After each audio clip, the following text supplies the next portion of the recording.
Autumn is the season of Thanksgiving. Colorful leaves and cooling temperatures. It is the harvest season for farmers to reap crops from fields planted months ago in spring and cultivated faithfully during the growing months of summer. For many churches, autumn is the season for what's called ingathering, a term based on the harvest festival of the tabernacles or booths we read about in the New Testament, but we read more specifically about it Exodus 23 and 16 and Exodus 34 and 22 and Deuteronomy 16 and 13. In the same way that harvest crops of grain and fruit are reaped by farmers during autumn, autumn is when some congregations ask people to prayerfully assess their stewardship commitments of time and talent and treasure for the coming year. Today's sermon from the book of Mark is not based on the festival of the tabernacles or booths that we read about in the New Testament, but it inspires the ingathering stewardship for many churches. Jesus was not in Jerusalem for the annual Feast of Tabernacles. He was in Jerusalem for the Passover. The passage we're reading about is a passage that occurred during Holy Week. Each day of the week before Passover, Jesus walked to Jerusalem from Bethany, where his friends Lazarus, you recall Lazarus, the guy who Jesus called up, and Mary and Martha lived. And at the temple in Jerusalem, Jesus daily would share his perspectives on what living for God involved with the religious pilgrims who were in Jerusalem for the Passover. And every day he had to put up with questions and accusations from religious leaders associated with the temple who criticized his perspective on the will of God, who criticized his notion about what God's love meant. They were the folks associated with the temple, the scribes. They were the scholars, the theologians.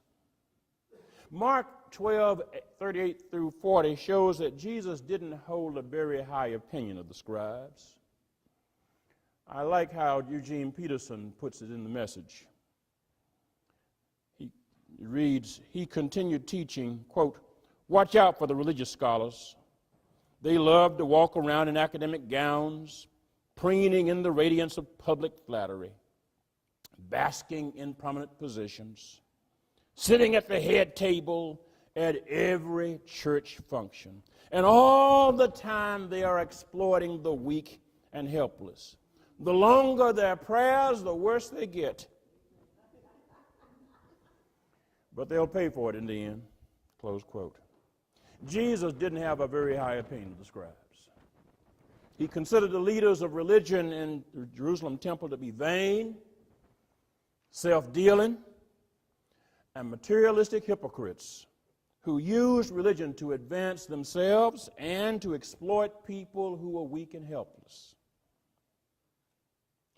And then the scene shifts. It shifts from the place on the temple grounds where Jesus had been teaching the multitude and had been debating the scribes to a different spot. Jesus changed locations and sat down where he could see where people were bringing their offerings for the temple treasury, their offerings to support the temple, their offerings to support the very scribes that Jesus denounced. Jesus watched as wealthy people gave large amounts. They gave large amounts because they were wealthy, and so they could afford to give large amounts.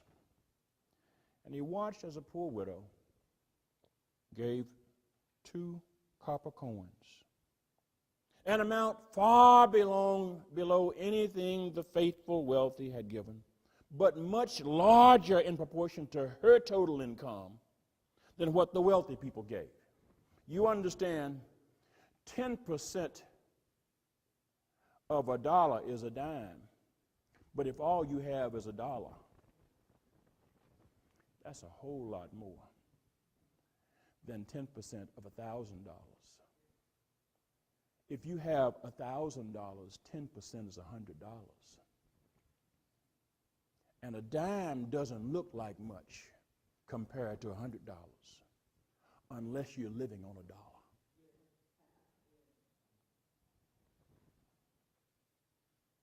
Jesus watched as rich people and as poor people gave money to support a temple whose leadership he criticized, condemned, and denounced as unfaithful to God and unfair to faithful people, regardless of their incomes and regardless of their personal situations.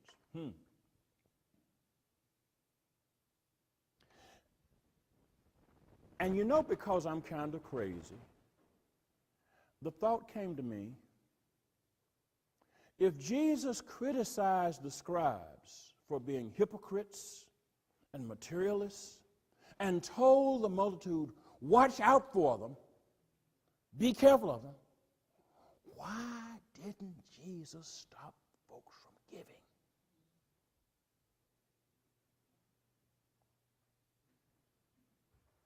Why does Jesus commend this woman who gives her 2 cents? We get that term, 2 cents worth, from this example. Her 2 cents, which is so much of her little, to a religious enterprise that he condemns so highly.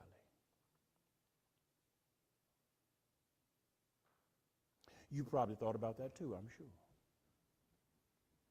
You probably read this passage and wondered, why didn't Jesus do something to stop this poor woman from taking her little bit and investing it in a religious organization and exercise that he condemned through and through as hypocritical? Notice Jesus cautioned the multitude to watch out for the religious scholars who ran the temple. But he never interfered with the people who brought their offerings. He told the people the religious authorities weren't liable. But he never told people to quit serving God or to quit contributing to the work of the temple. However much Jesus criticized and denounced the temple leaders, he was faithful to observe the Passover at the temple. You know why I go there? Because I've been in the church a long enough time to say, folks, you know, I ain't having none of that church because there's a bunch of hypocrites up there.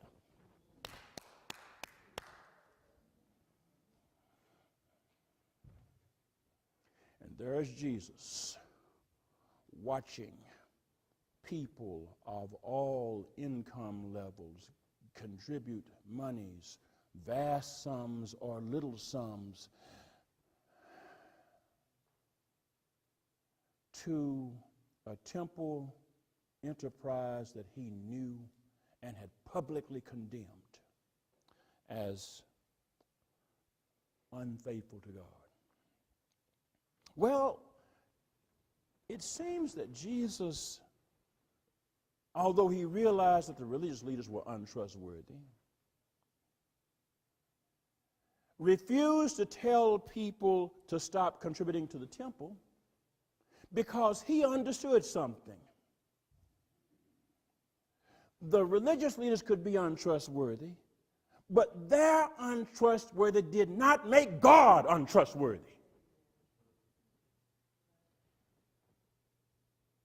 You see, we sometimes confuse, or let me say it the way young folks do, we sometimes get it twisted.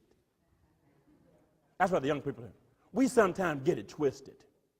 We believe that unfaithful folks give us a license to have unfaithful faith. Because so-and-so is unfaithful, I should not be faithful to God. Because there's so much stuff in religion, I should just say, to hell with that. Now, as in the time of Jesus, there are many reasons to take a cautious approach toward religion and religious leaders. Now, as was the case during the time of Jesus, some religious leaders appear more interested in serving themselves than serving God and others. Now, as was the case during the time of Jesus, religious leaders and organizations seem to be more interested in their building campaigns and their building funds and their buildings and building personal and religious empires than in being prophets of divine grace and truth and peace and hope. Many people now use the factors that Jesus noticed and that remain obvious today as reasons to not be involved with organized religion. Prove it, preacher. Well, I thought I would. According to a 2016 September survey by the Public Religion Research Institute, PRRI, for every 4 adults in the United States, one of them is not affiliated with any religion. That group is now, has a name. It's called the Nones, N-O-N-E-S. Or as my friend Dr. Jeremiah Wright says, they've said, I'm done with that and I'm having none of that. The Nones are larger than any religious denomination. Yes, they're larger than the Baptists, they're larger than the Methodists, they're larger than the Catholics, they're larger than, you name it. The Nones outnumber the religious folks in any denomination. And catch this, the survey shows that the number of nuns who are young people between 1839 jumped from 10% in 1986, 1 out of 10 was unaffiliated, to 39% in 2016, 1 out of almost 4 was unaffiliated, a jump of almost 400%.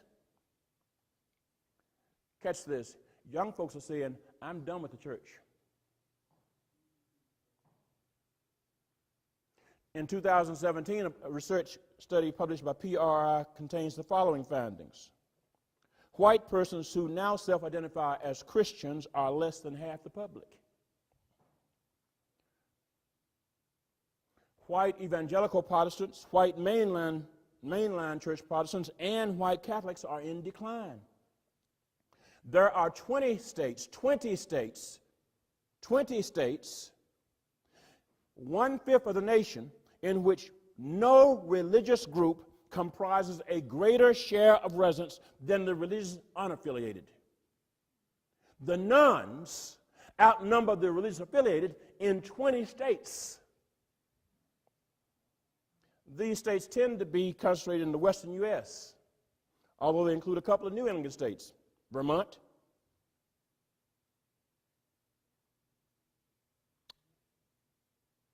41%, 4 out of 10 unaffiliated. 1/3 of Americans in Oregon, 36%. 1/3 in Washington State. Hawaii, 34%. Colorado, 33%. New Hampshire, 33% are unaffiliated with any religion. Now, if you are saying there's a whole bunch of atheists and agnostics, check yourself. You got it twisted. You got it twisted. Atheists and agnostics account for a minority of all religiously unaffiliated people. Most religiously unaffiliated people are secular people who are religious. Only about 27% of all religiously unaffiliated people are atheists or agnostics. Nearly 6 in 10, 58% of the people who are religiously unaffiliated identify as secular. They believe in God, they just don't want to hang in, they don't want to do a church. They haven't checked God off the check. Listen, I'm done with church. 16% of the religiously unaffiliated persons nevertheless report they identify as religious. I'm not part of church, but I'm religious. You've heard people say, I'm spiritual, but I'm not religious. I believe in God. I believe in Jesus, but I'm done with church. Nearly half of LGBTQ Americans are religiously unaffiliated. 46%. This is roughly twice the number of Americans overall who are religiously unaffiliated. Now, this 2017 study doesn't suggest why so many people are religiously unaffiliated. However, if you go back a year to 2016, you can provide some answers. You know, I love to get into the details, and so I'm going to burden you with details.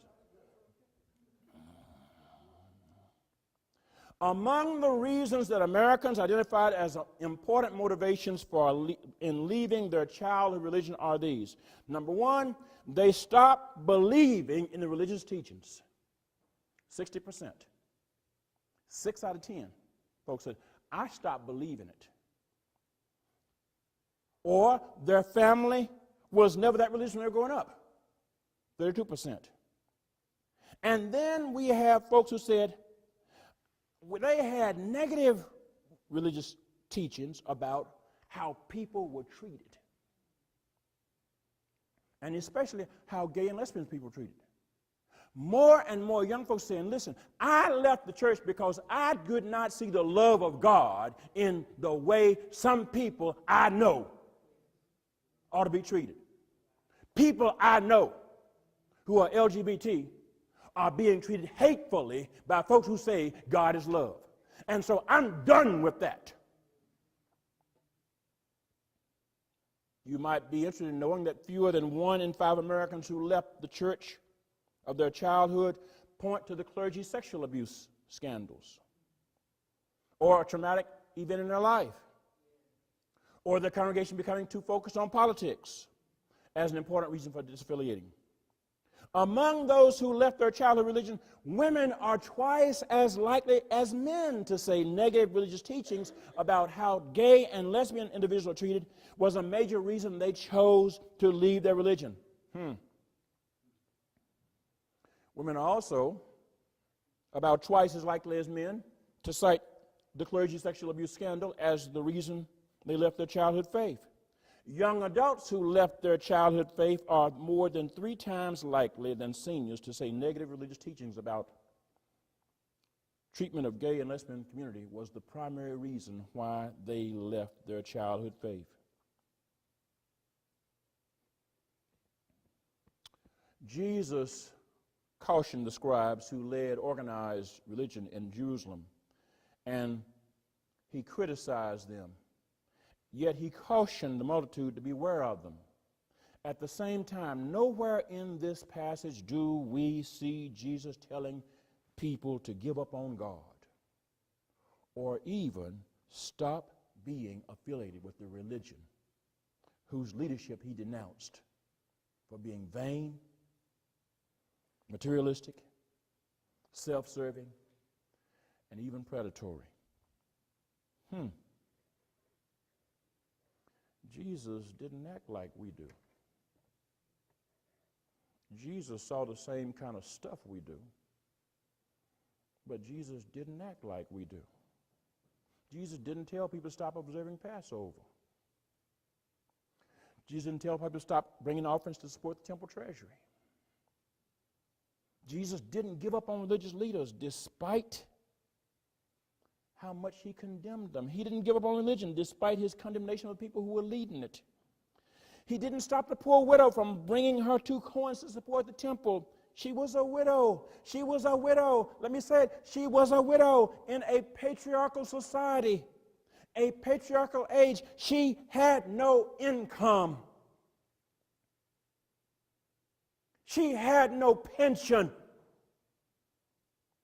She was not living under the financial protection of a father, or a husband, or a brother, or other male relative. She was a widow alone in an age where she could not work.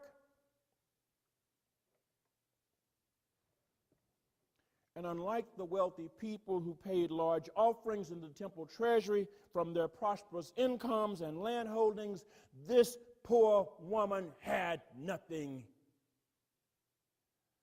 And still, she gave 2 coins. She brought her 2 cents from her poverty. From her poverty. Her offering, just as the offering of those who were wealthy, was brought to the treasury, and Jesus said, in her giving, she gave more than all the rest, because her offering was declaring that her whole life belonged to God.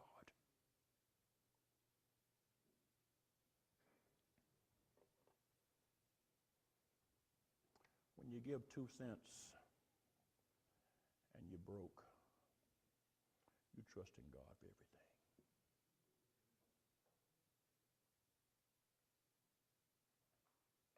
You're not holding back on God. You trust in God for everything. Jesus saw people, whether wealthy and privileged or widow and poor, bring their offering to the temple.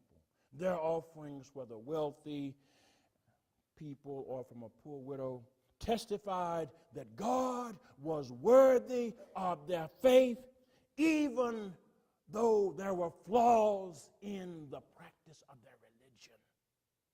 Let me say it again. Their offerings testified that God was worthy of their faith, even though they knew there were flaws in the practice of their religion.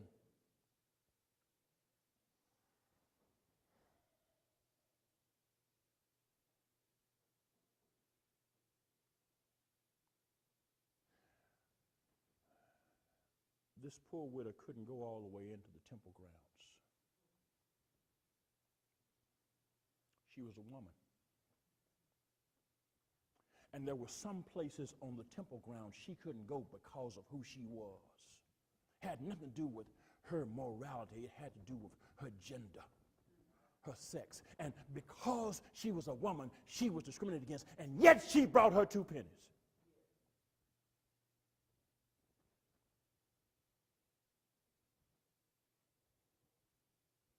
I read this and I think about the people who say, because the church doesn't do right,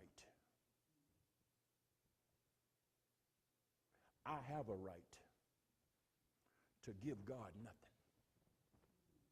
No time, no talent, no offering. The church doesn't do right, so I have a right to give God nothing. And I read about this woman, and I learn from Jesus, because Jesus didn't stop this woman. Instead, he commended her. He commended her. He said, she has shown more devotion to God than the people who gave the large sums from their prosperity.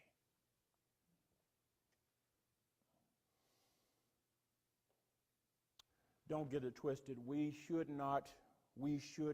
must not ignore or excuse people who use religion in oppressive ways.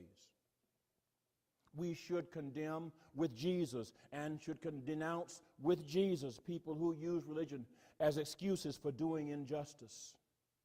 We should disregard religious leaders who could distort and corrupt the gospel of divine grace and truth, so that the moral authority of religion is contaminated and produces poisonous results on people and in God's world.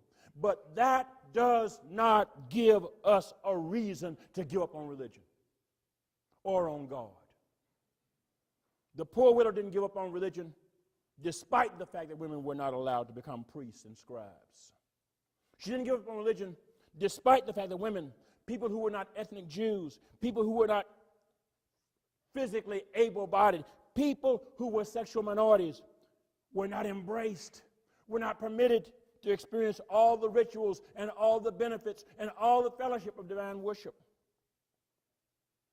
I'm not making excuses for discrimination. I'm not saying look over it. Jesus didn't look over it. I'm simply saying please do not get it twisted. Do not allow the flaws of religion to cause you and me to give God nothing or less.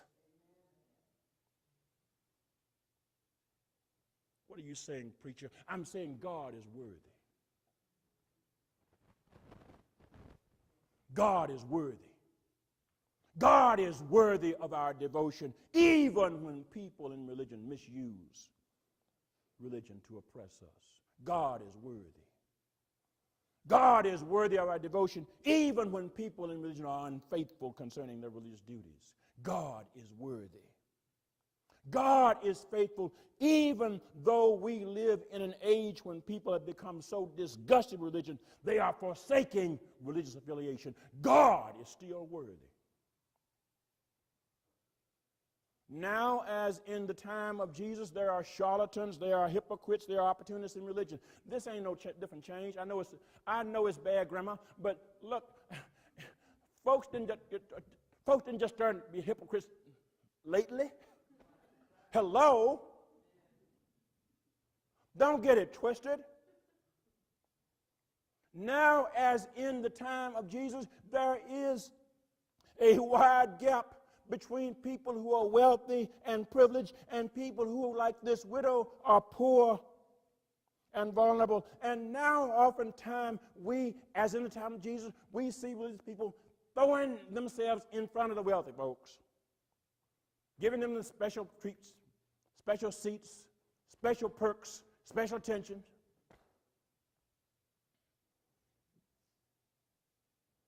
Special pews, special buildings named after them. I wish they named buildings after the poor folks. Have you ever seen a building named after the poor widow? No. We named the building after the person who gives the most money. I'm not saying anything wrong with that. I'm simply saying, hey, what about the faith of the widow and the two coins? Because Jesus said her faith was bigger than all the rest of them.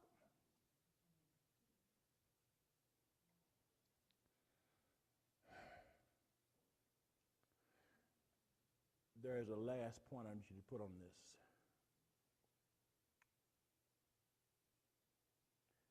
The widow wasn't the only person in Jerusalem to offer 2 cents for God.